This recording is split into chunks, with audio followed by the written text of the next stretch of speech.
I've finally made a start with getting some track laid, which I'll let you have a look at in a minute. I'll just start with this top corner here, just where the curve is.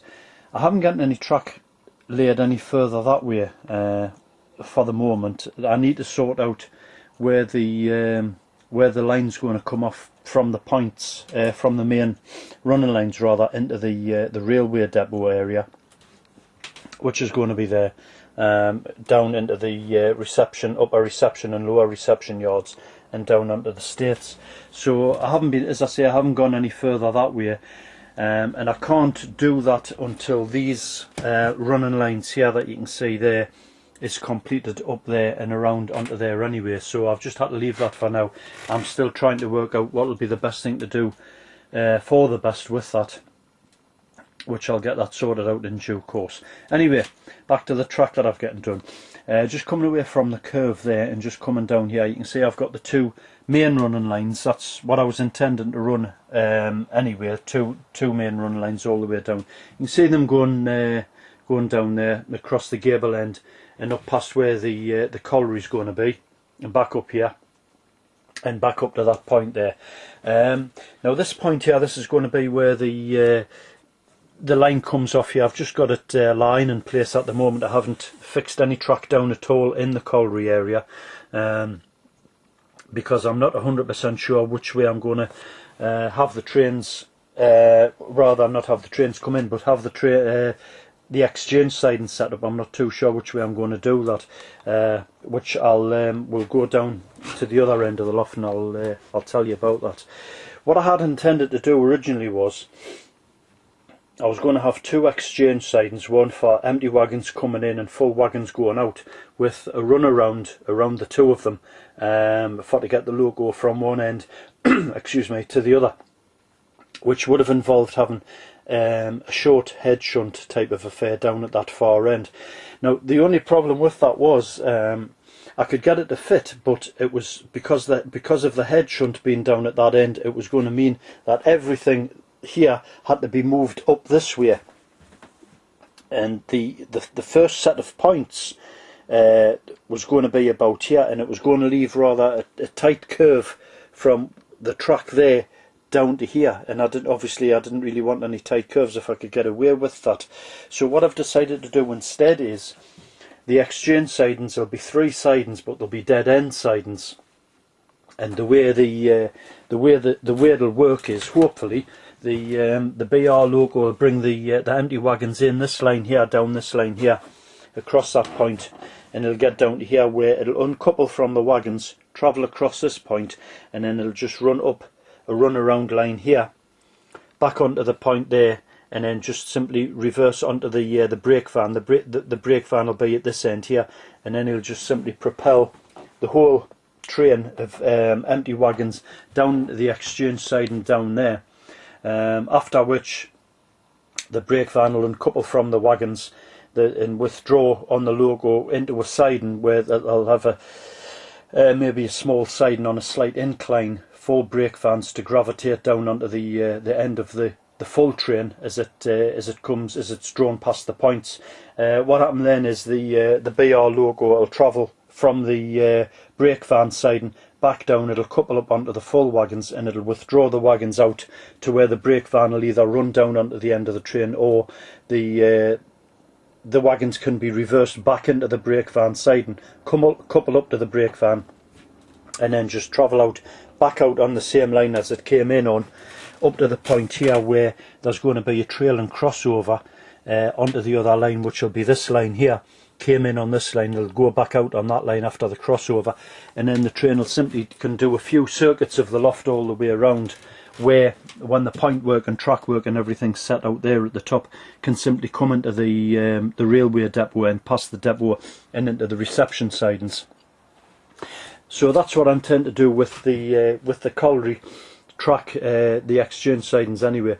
The other thing that I want to do is with the screens there. You can see it's a 3-road screen setup, somewhere between obviously the screens tracks have to connect up to the exchange sidings in order to form the trains and, you know, get trains into the screens and what have you.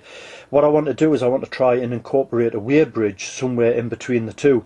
I've got the Cooper Craft pulley weighbridge and office, which I want to try and fit on the baseboard somewhere. And what will happen there is the wagons will be gravitated to the weighbridge. They'll come across the weighbridge where they'll be coupled up to the NCB logo, and the NCB logo will come across any necessary point work and shunt the wagons into the exchange sidings ready for the BR logo to come and pick up. And what I've decided to do is, with that, I'm going to just make the wagons just sort of weighed in cuts of 3 or 4, and that way they can be shunted across, and there's plenty work for the NCB logo to do, i.e. there's plenty shunting to be done with the logo running back and forward between the screens and the weighbridge and then the exchange sidings and then back across, and you know, vice versa, doing it that way. So it'll take up a little bit of time for to get the exchange sidings full again. Right, what's next? Point work. The point work that I've started to use, simply because I had lying around, is I had some medium radius insel frog points, Pico insel frog points. I've decided to use those just to get them used. I'm only using those on the main lines, simply because the only logos that's going to run across these points is going to be my Class 37s, which have absolutely no problem with insel frog points. Obviously, as you know, they're twin bogie pickups anyway, and they just run across the insel frogs at a crawl, no problem at all. I was going to use insel frog points in the colliery complex. I've decided against that, and I'm going to go for insel frog points, electro frog points, because the logos that I'm going to use in the colliery are going to be short wheelbase. I'm going to use either a Hornby J94, which I got recently. It's one of the green National Coal Board J94s, and I also bought a Helgen Class 14 from Hatton's a few weeks ago now. Unfortunately, it was one of the British Steel ones. I couldn't find an NCB blue Class 14 anyway. I think they're like hen's teeth. So I got some paint anyway, and I'll get it painted up at some point. And I bought some of the BECC very small lettering for the cab side for the I think it's got NCB on, or National Coal Board Northeast area or something like that on. I think they were 2mm lettering or something like that for to do the cab side. So I'll get that done eventually.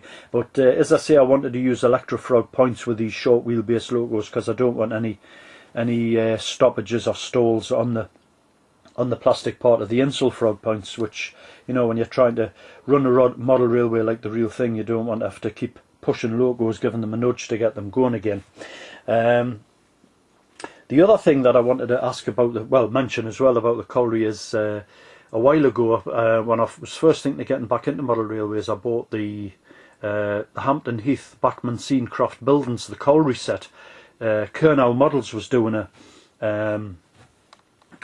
deal at the time where you could buy the complete Bachmann Hampton Heath colliery building set, which I got that a while ago. You can see the winding house there next to the head frame. Now the problem is with the buildings, I'm not sure which buildings go where in a colliery. I've had a look at I've got quite a few books down there. There's some colliery books there with loads of pictures in, and I've had a look at various images on the internet and stuff like that, and most of the buildings look the same to me, to be honest. So if anybody's got any idea, you know, where the various colliery buildings would be placed, I'll be grateful to know about that. If anybody's got any hints or tips they could pass on to me. As I say, I got the full set of buildings. Whether I'll be able to use them all remains to be seen. The colliery baseboards, as they are at the moment, from the bottom corner there where the head frame is, up to the point where the point is that comes into the colliery, that's about 16 foot in length. And on the other side where the boards is fixed next to the beam there, the straight section, that's about 7 foot, and the baseboards is about 38 inches at the widest point. So I can still get a few buildings on. If I can't get them all on, there's nothing I can do about that. I'll just, you know, sell on whichever ones I won't need, and you know, somebody else can get some use out of them. As I said, the baseboards is in place now. They're screwed in place just on the top of the framework. I haven't got any framework underneath the baseboards, simply because I'm not sure which, what point is going to go where. I didn't want to add the bracing and then find that when I come to install point motors, I can't get the point motor in because the bracing's in the way. So I thought, well, I'll get the point work done first, and I can use some of the paper templates to mark out where the point work's going to be, and then add the bracing accordingly. So at least that way, when I come to do the point motors, I know I'm not going to run into any problems with those. Some of the wood, the wood that I've been using, that's that stuff on the floor there for the framework, which you can see there.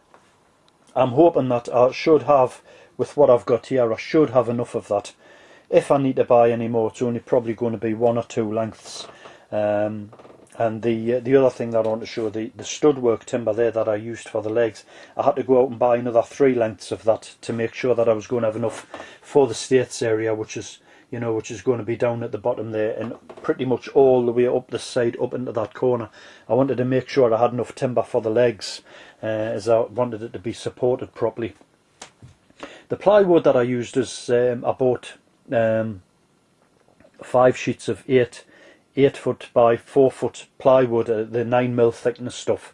I bought 5 sheets of that, and I think probably I'll have enough plywood. I've got 1 full sheet left in the shed, and I've got quite a few big offcuts. There's about 3 or 4 biggish offcuts, so I'm hoping between all that I'll have enough to get that done. So hopefully I shouldn't have to buy any more ply. The other thing that I wanted to show you that I fitted is I'm using the lens set 100 method of control, which you've seen before in another video. It's these I think they're LA152 express net adapter plates, and these is really handy. I've got a couple of these. I haven't fitted the other one yet. I've only just put this one on for now.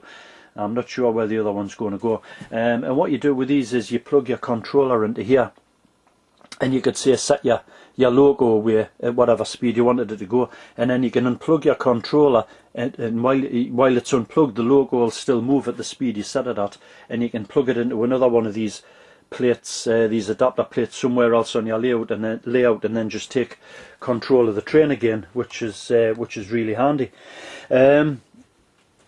The track that I've used is it's all Pico track, apart from the inner radius, the inner curves there down the bottom. What I did was there, and at that side there, I sort of cheated a little bit because I hadn't used Pico track to form curves before. I had used it on straights in the past, but never really used it for curves, and I was a little bit wary about using it. So I thought, well, what I'll do is I'll use set track for the inner radiuses, for the inner curves, and then I can use the Pico 6 foot wear gauge, which you can see there.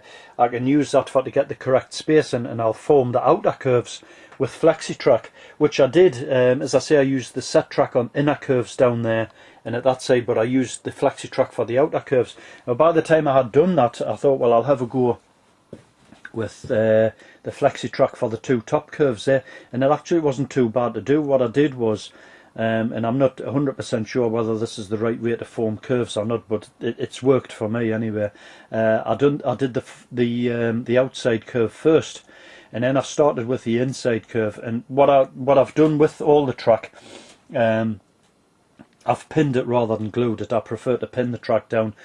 So what I did was I pinned the track down at the first point of the inner curve, and then I started to form the curve, and then every couple of inches I drilled the sleepers, and I used the pin pusher to pin the track, and I just sort of formed the curve with the 6 foot wear gauge, going around and pinning it bit by bit, and eventually when I got to the end it was fine. The 6 foot wear gauge kept the track spacing correct, and everything was okay. The other thing that I've left out at the moment, which you can see there, I haven't put any of the sleepers back in place where I've joined the flexi track straights together. The reason for that is I want to try and give the track a good sort of test out with some with a logo and some wagons on, just to make sure everything's going to be okay before I start gluing the sleepers back in place, just in case anything needs relifting and then relaying again, just to get it right. All the track that I've got laid down there now, I've got the dropper wires in place there. You can see them there. As I say, every piece of track's wired up, that's fixed down now. I've got the bus wires lying down on the loft floor in a different place under the baseboards, which I'm tempted to sort of get the bus wires put in and get the dropper wires connected to the bus wires and sort of give the track a bit of a test out that I've got done now, which I think I might do over the next couple of days, just to see how everything runs. I'll couple some wagons up to the logo and just sort of run it back and forward until I can get the top end done. As I say, I'm still busy with that. I need to work out which way the point is going to, whereabouts the point is going to be for it to come off into the West Blythe area. So I need to work on that, but as I say, I want to try and get the colliery sorted out as well, and then I can get the bracing under the baseboards once I know where the points is going to go, and that'll be another job done. So I think that's pretty much all I can show you for now. As soon as I get anything else done of any sort of worth showing you, I'll do another video, and you can have a look at that and see what you think. So in the meantime, thanks for watching, and I'll speak to you soon. Cheers. Thanks, bye.